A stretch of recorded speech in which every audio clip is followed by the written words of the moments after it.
Peggy 18. Hi guys, welcome to a playthrough of the Streets of Hope level from Hitman Absolution. My name's Travis, I'm on the community team at IO Interactive in Copenhagen, and I'm with the game director, Tor Bluestyle, who's here with me. Hey, and hope you will enjoy this speedy playthrough of this very large level from Hitman Absolution. Yeah, we're going to play through it in 17 minutes. It's a bit of an expert playthrough. You have to know your way around the Streets of Hope to be able to pull it off to this level of accuracy and efficiency. But to give you a bit of intel on where we are and what we're doing, we're obviously Agent 47. He's gone rogue from the ICA. He's on the trail of a girl called Victoria. The lead that he's got to get to this point is he's following a guy called Lenny the Limp Dexter. He's the son of Blake Dexter, the benefactor of this town, so he's a pretty important character in the game. Lenny knows about the whereabouts of Victoria, and he's also told his gang, he's with the Cougar gang, his little posse that he rolls with, you could say. So we need to take those 5 guys out, we need to get to Lenny, we need to kidnap him, all within this one level, so there's a lot happening here. Yeah, this is it's a pretty huge environment, and it's all pretty kind of free roaming. You can kind of go around and scope out the situations, find different elements that you can use to your advantage. There's a lot of kind of improvised weapons around. There's a lot of different disguises, and there's to every single hit within this level there's a large amount of entry points to it. So here we're homing in on our first target, which is the leader of the gang. We've kicked off already. We've had a scope of the land. We know a little bit about Hope so far. Our first target is going into the convenience store here, so we're going to follow him in the back entrance and see how we get on. Yeah, so as this is a more, you can say it's a large part of the, this is a large level within the game, and as you can kind of walk around freely, also everything you do they will kind of cascade out if you're kind of causing trouble here. I mean, theoretically you could take down your target straight away here and kill his girlfriend in the same time, but you'll have to deal with the consequences of that, and if anyone here shouting or gunshots, they will come running and try to find out what it is. So rather than take him down here, we'll wait for him to go upstairs, use a distraction here to get past his girlfriend. So the most immediate thing that we can see is a radio. So we've triggered the radio on, which of course the clerk here is going to be thinking, well, why is there a radio playing? She's trying to see who it is, and we've managed to get away and kind of sneak past her now. As she's confused or looking at the radio, we're in the trespassing zone here, so we need to be careful not to be seen. Yeah, so if you're trespassing within the game, it doesn't mean that you're instantly dead if you're found. It means that you will be kind of escorted out of the premises. But of course now, since this is one of the targets, he's standing in front of some very compromising evidence of this Cougar gang trying to kidnap this girl Victoria and sell her off to an arms company, then you will probably be killed on sight here if seen by this guy. Yeah, he'd definitely react if he sees you, so we need to sneak up behind him. We're going to take him down with the fibre wire silently, so nobody hears us, and we've got objective complete. We need to dump the body, because his girlfriend will probably be coming up to see where he is pretty soon. Yeah, so hiding evidence or hiding bodies as part of that is, of course, it's good for kind of erasing your tracks, and it's all kind of tracked in our score. Everything that you do is logged, and you kind of get a positive or negative score based on how you're playing and using the different features of the game.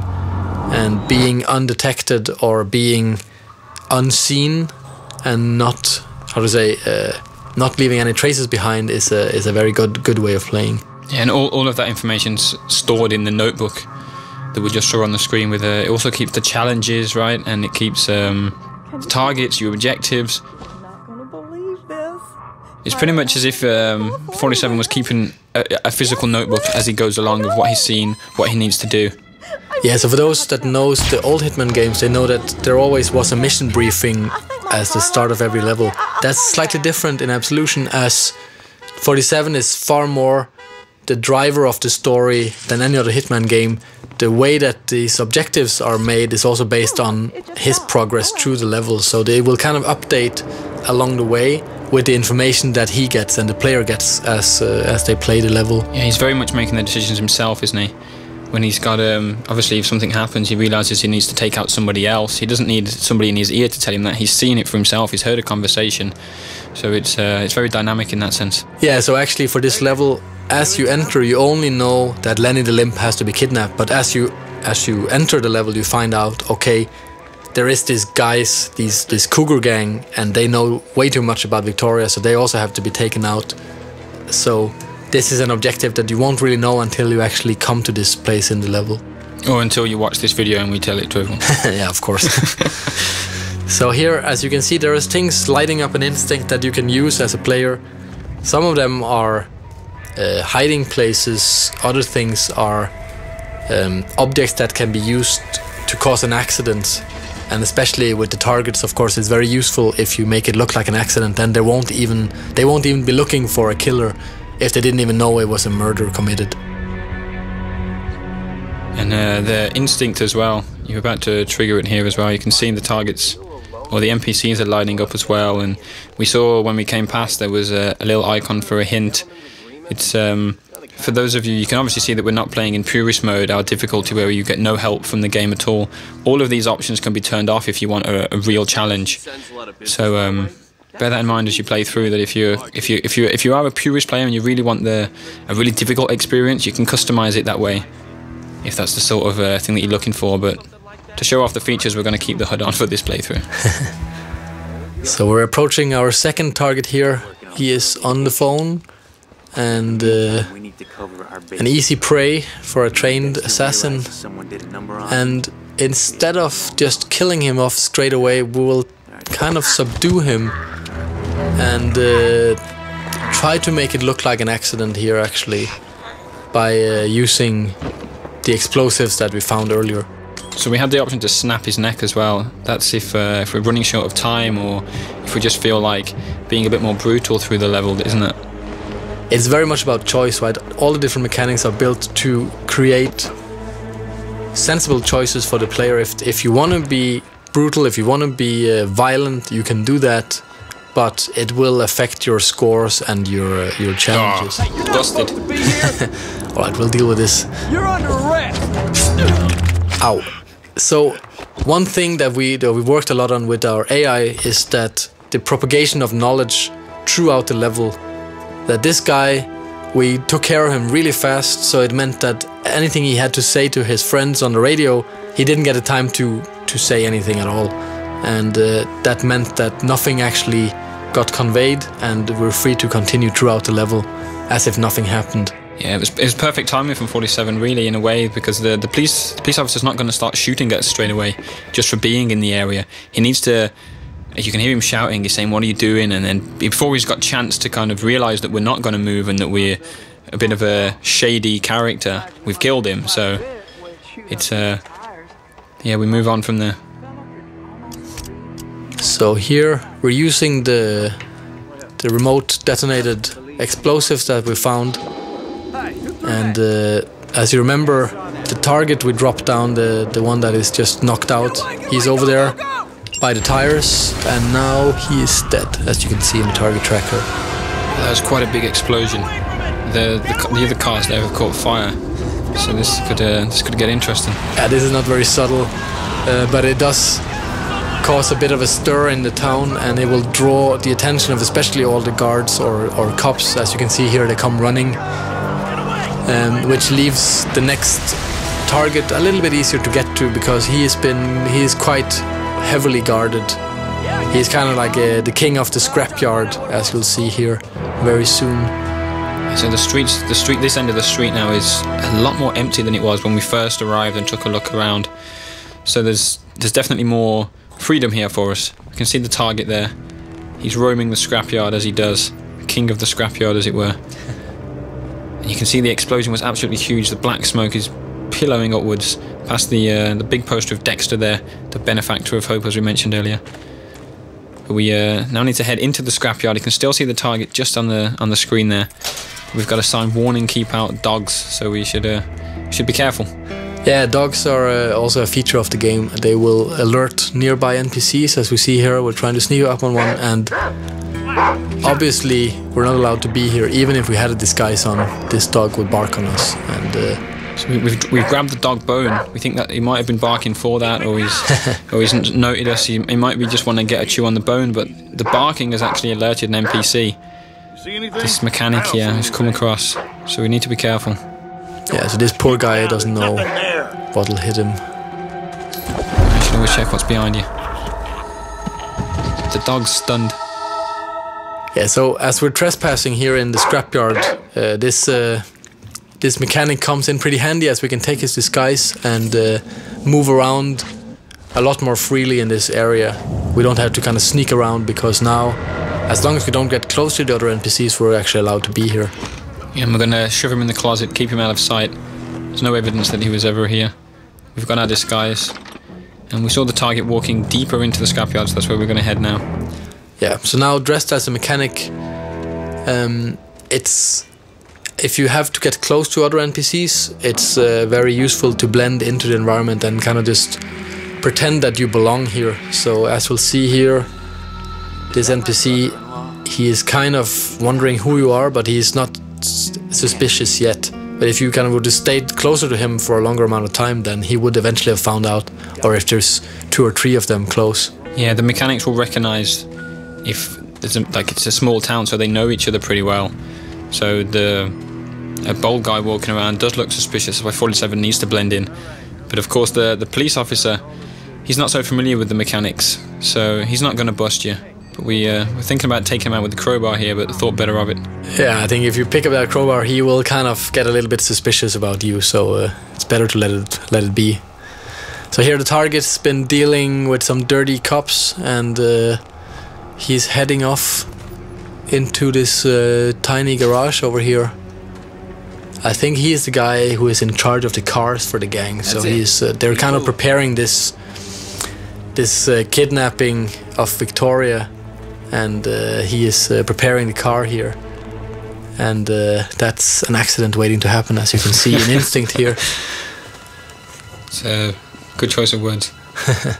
Yeah, accident kills are a very big feature in Absolution, and there's a large number of ways of taking down every single target in the game. And this is where the team has really went to town on coming up with inventive ways of killing targets that are kind of localized to each area. So naturally here in a garage, what better to use than a car lift? Who's screwing about? Okay, all right. Who's making the racket? So it's the 3rd target down. The target tracker resembles that. We've got three targets down, a really high score. The police are on the way in to see what's happened. You can hear the mechanics. We're a bit worried about this guy who's just been crushed, but we're clear. We're away. It's got warning attack dogs again, so we have to be careful about that. We're now in the cougar's nest. This is like the main hangout area for the cougars. They're there hosting a bit of a party for Lenny. But they're having a barbecue, and you might see the lighter fuel there, which could be an option. Barbecues and lighter fuel tend to go pretty well together when Agent 47's around. And we can also see the policeman down there. He's allowed to be in this area. We're not as a mechanic. It's a bit of a private area, so we're going to try and take his disguise and see if we can get closer to our target. Yes, usually these kind of isolated characters are pretty useful for us, as they provide disguises and weapons and so on. We've just got an improvised weapon there, a bottle. Smash this around the guy's head. Smash. He's down. Disguise is ready to get picked up. And 47 needs to choose a weapon here. Yeah, so what else to use than an axe rather than a tomahawk? And we can see why the police officer was so distracted there. That was a really perverted guy. And now we have his clothes on. Awesome. So dressed as a police officer, we're allowed to get closer to these guys up here. And basically we only have one of these as a target, the one in the middle. Yeah, Mason. And everyone else, unfortunately, will be collateral in this point shooting, which is one of our new features in the game, allows us to kind of slow down time to a minimum, and using our instinct powers, take them down instantly. And as you can see, they're trying to pull their guns to fight back, but as they're taken down too quickly for that, the whole thing goes down without anyone making a sound, as we also use silenced guns for this. Yeah, we've also used all of our instinct though. It's very expensive to use point shooting, especially on so many characters all at one time. So there's a lot of strategy involved in when you should use your point shooting. You can't just walk up to any character and shoot them and do it instantly. You have to make sure you do it at the right time, otherwise you run out of instinct completely. But there's the other target's come out here. He's come to investigate, probably come back to the barbecue, and he's stunned by the dead bodies. Ow, poor old guy. 47's just killed the barber. Yeah, that's sad, but it's for the greater good. We need a new disguise here, because now there's a lot of police officers in the building here. So using the barber, which is freely allowed to walk around here, it's a pretty powerful disguise, and as you can see, there's lots of characters here, so trying to go in here guns blazing would be pretty dangerous and difficult. There is a lot of NPCs here. You can also see there's a guy a little bit further ahead getting his pistol ready, so he's prepared for a shootout. But it would be a bit of a mistake to pull your guns out here. Sneaking through as the barber is probably the best way through. Towards Lenny, who you can see down there. Instinct lights up in blue, not red because he's not a target. We need to kidnap him. And we make our way down. Yeah, so basically now there's this one police officer standing between us and Lenny at the moment, so we will just quickly deal with him. Quickly deal with him by putting a pair of scissors in his neck. Well, yeah. Deal with him in 47's trademark way. Yeah, you could have subdued him, right? Poor guy. And now we have Lenny all to ourselves, and he's kind of just sitting there lying about his antics in Chicago, so he's kind of an easy prey. It's almost too easy. Yeah. You're not the talkative type, huh? You know your place. Well, I like that in the barber. That's it, and thanks for watching the playthrough of Streets of Hope from Hitman Absolution, which is out in November 20th this year. Thanks for taking the time to listen, and of course watch.